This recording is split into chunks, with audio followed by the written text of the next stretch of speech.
Em um filme americano chamado Fonte Misteriosa, a família Tuque havia recebido uma vida imortal. Então Tuque chega perto de uma pessoa, da Vini, e diz para Vini: Vini, não tenha medo da morte. Tenha medo de viver uma vida não vivida. Meus irmãos e irmãs, amigos e amigas, a paz do Senhor, tudo bem com vocês? Família, tudo bem?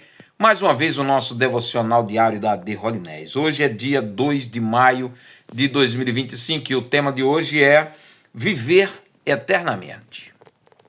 Nesse filme, Tuque ele fala para Vini sobre a vida eterna, sobre o que é viver eternamente. E diz para ela que ela deveria provar o que era isso, porque ele queria, era desejo dele passar toda a eternidade ao lado da Vini. Queridos irmãos, quando se trata da eternidade, nossa linguagem hoje, linguagem humana, vida eterna, felicidade, parece que é a pessoa ter sucesso na vida comum, ter muita saúde e daí por diante. Mas o Senhor Jesus, ele nos prometeu que aqueles que crescem nele, rios de água viva fluiria do seu interior. Quando ele está fazendo a sua oração sacerdotal, ele disse: Pai, dê-lhes a vida eterna. E a vida eterna é essa, que conheçam a Ti como Deus verdadeiro e a Jesus Cristo, Teu Filho, a quem enviaste. Só conhece vida eterna aqueles que conhecem Jesus Cristo como seu Salvador. É o que a palavra de Deus, a Bíblia Sagrada, nos diz. Não há vida além de Cristo, não há vida aquém do mesmo.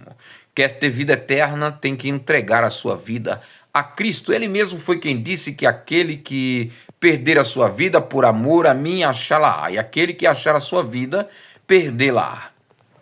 Mas vamos aí para o capítulo número 12 do livro de 1 Reis agora, né?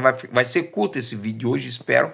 Vamos lá, Salomão, ele agora reinando, e havia uma profecia que o rei, por causa das mulheres que Salomão arrumou, eram muitas mulheres, e as mulheres levaram ele pecar contra Deus, a ponto de Deus ficar chateado com Salomão.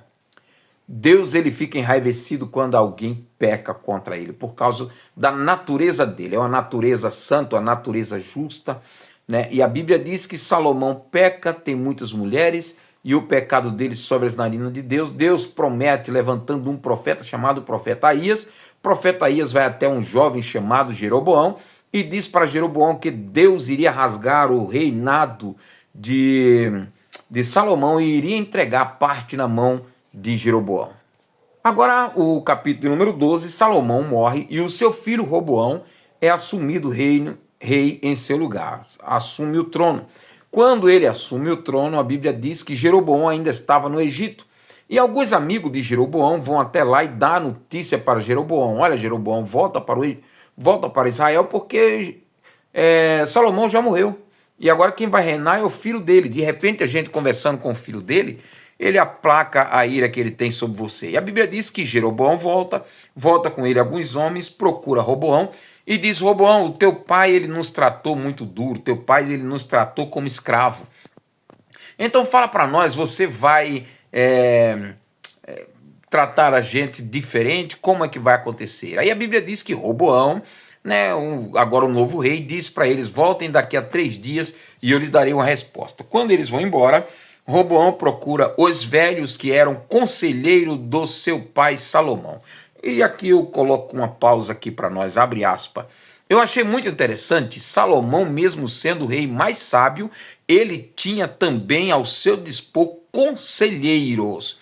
E foi ele mesmo quem disse que na multidão dos conselhos há segurança, né? Mas eu já encontrei pessoas que dizem: eu não gosto de conselho. Pastores, inclusive, que dizem: eu não gosto de conselho. Eu já tive um pastor que foi assim.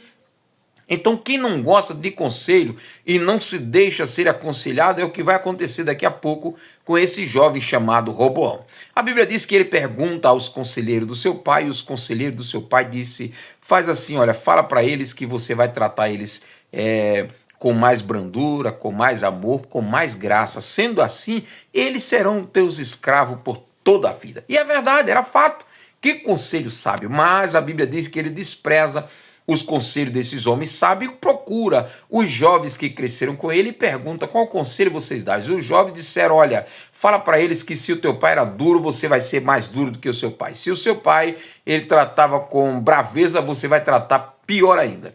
Então, quando foi ao cabo de 3 dias que Jeroboão com os seus homens volta para receber qual conselho Roboão daria, Roboão disse, olha, se o meu pai fosse duro com vocês, eu vou ser mais duro do que o meu pai. Olha, o polegar do meu pai não é nem as minhas costas, né?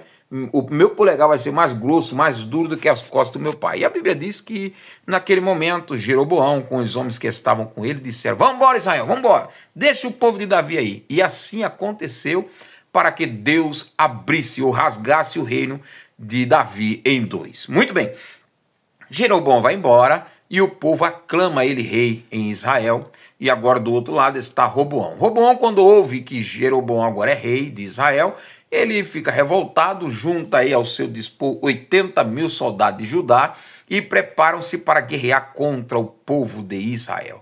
Naquele momento, Deus levanta um jovem profeta, Semaías, e Semaías corre lá e diz, olha, Roboão, assim diz o Senhor, não se levantem contra o seu irmão, porque isso procedeu de mim para dar uma resposta ao que o teu pai Salomão fez. A Bíblia diz que esta palavra da parte de Deus bastou para que cada soldado fosse para a sua casa e a situação agora fosse aceita. Muito bem, agora Jeroboão reinando do outro lado, com o passar do tempo, ele que tinha ouvido uma profecia diretamente de Deus através do profeta Aías, começou a ter medo. Ele disse, olha, espera aí, eu sou rei aqui em Israel, mas de repente se esse povo vai lá para Judá e quando chegar lá em Judá eles vão ter amizade com o rei Roboão, vão vir, vão me matar e vão colocar outro para ser rei aqui. Já sei o que eu vou fazer. Não vou deixar esse povo ir para Judá oferecer sacrifício ao Senhor. Eu mesmo vou fazer aqui altares. E ele começou, Jeroboão, começou a construir vários altares, mandou fabricar Deus, ele pediu conselhos, mais uma vez aqui, a palavra conselho vai ser chave, tá? Ele pede conselhos aos seus assessores, que diz, não, fazem aqui, né, estátua, né, faz aqui 2 bezerros de ouro para que Israel venha adorar. Então, cuidado com conselhos também, nem todos os conselhos têm a direção sábia de Deus, nem todos os conselhos vêm da parte do Senhor. Qualquer conselho ou qualquer conselheiro que faça você ir ao pecado, ir à idolatria ou qualquer um outro tipo de pecado, esse conselho não vem de Deus, nunca veio do Senhor. Qualquer profecia que faça com que a gente peque, essa profecia não vem do Senhor. Aí ele levanta os 2 bezerros de ouro, o povo de Israel começa agora a sacrificar esses bezerros de ouro, e como não bastasse, o próprio Jeroboão também oferece sacrifício e levanta aí sacerdote. A Bíblia diz que quem quisesse ser sacerdote, seria. Era muito fácil naquela época, né? Parece que nós estamos vivendo até nessa época, um monte de gente dizendo que agora é sacerdote, que agora é pastor e daí por diante. Muito bem, chegou no capítulo de número 13 de 1 Reis. Capítulo número 13 de 1 Reis, Deus levanta um profeta de Judá. Veio lá de Judá para Samaria, né, para onde estava Jeroboão, para Israel. E quando chegou lá, clamou contra o altar, disse, altar, altar, assim diz o Senhor, sobre ti se queimarão os ossos desse sacerdote, sobre ti levantarei o profeta, um dos filhos de Davi por nome de Josias, ele vai dar um fim em tudo isso aqui. Aí a Bíblia diz que quando Jeroboão ouve aquilo, claro, quem vai gostar?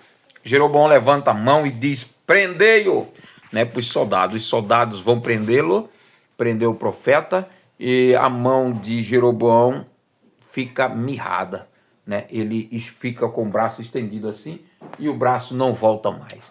Aí ele clama ao profeta e diz, clama ao Senhor por mim. O profeta ora ao Senhor, o Senhor restaura a mão. Aí ele chega no profeta e diz, vamos lá para minha casa, vamos comer pão, tomar água e depois você vai embora.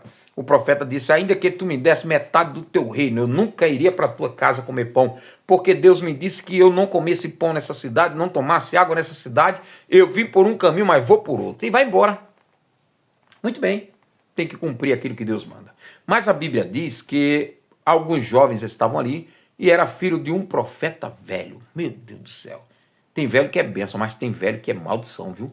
Aí a Bíblia diz que aquele velho, os filhos dele correram, chegaram em casa e disseram, pai, chegou um profeta de Judá e o profeta profetizou assim.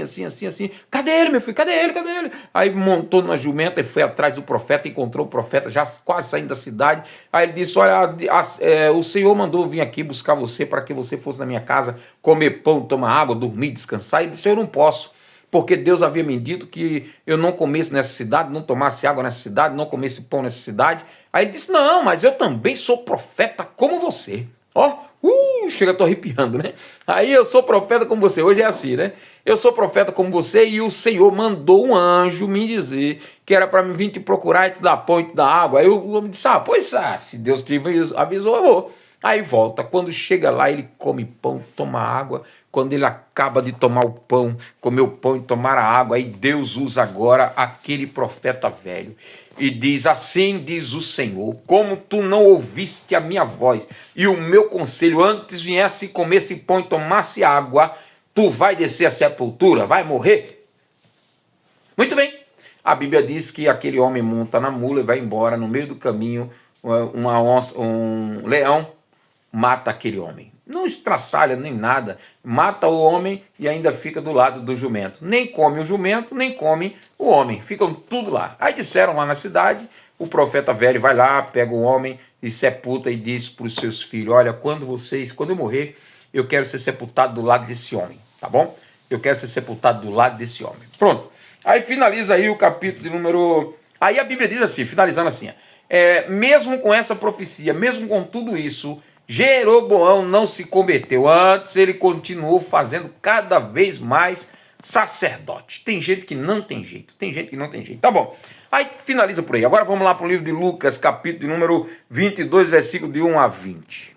Está se aproximando o dia da Páscoa. A Bíblia diz que os sumos sacerdotes, os anciões, os homens da lei estão doidos para prender Jesus, para matar Jesus. Aí nessa ocasião, a Bíblia diz que Satanás entra no coração de Judas para o trair. Judas vai e dá uma ocasião boa para trair Jesus. Vamos lá.